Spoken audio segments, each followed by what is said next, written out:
Hey guys, today we are going to have work time on preparing for the end of the unit, creating a graphic organizer to answer that test question that'll be on the end of the term exam. Okay, so the question that you're going to be answering today is what world events and or people had the biggest impact on independent movements around the world? Just a reminder that your homework, the Partition 321 Jamboard, is due on the 13th, so next week, and we have 22 more days till the end of the term. If you need an idea of what to do for this graphic organizer, here's how you might want to start. Step one, pick a person or an event from the notes that we've covered in this term. So that could be about apartheid, it could be about Nelson Mandela, it could be about Gandhi or partition. And then you're going to describe that event or person and describe the impact that they had on the world.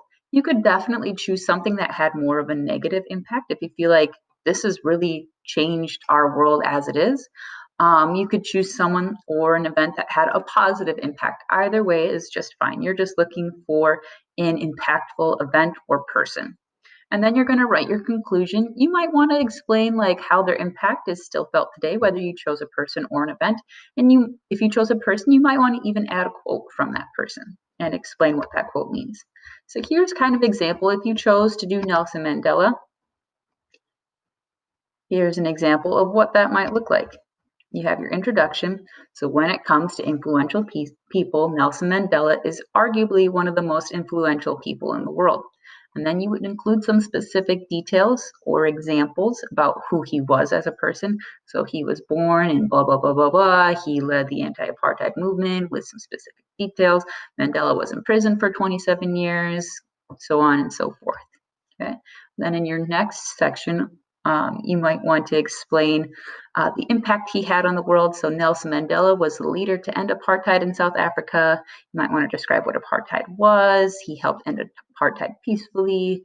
Some other examples or details about his impact. And then in the conclusion, you could have a quote and explain what that quote means. You could explain how his impact is still felt. So he's still seen as a leader for peaceful protest and racial equality.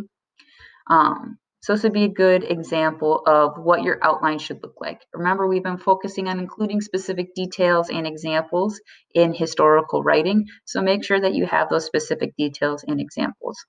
So this is a good example. Sometimes it also helps to look at a not so good example. This is one that would not get a great grade on the end of the term exam. Okay, so the introduction, Gandhi is the most influential. Make sure that your introduction is like a complete sentence, okay? Are we talking about the most influential person? Are you talking about the most influential teacher? What are you talking about? So Gandhi is the most influential. This would kind of be a little incomplete. All right, for this person, for their specific details and examples where they kind of explain who he was, he helped India become independent. That is definitely true. They should probably include some more details and examples. And then in this next section where they explain his impact, they said his protests were peaceful. That is definitely true, but you might want to explain more and include some specific details and examples. In their conclusion, they chose a quote. Oh, awesome. Where there is love, there is life.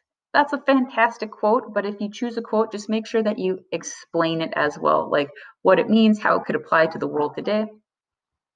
All right, if you have any questions, or even if you just want me to check over your outline before you use it on the end of the term exam, feel free to email it to me. You can also text my Google Voice phone number or come to open office hours from 1:30 to 3. Good luck, guys. Oh, shoot. I had to get rid of my little bar thing, so you're going to have to watch me awkwardly try to find the stop button.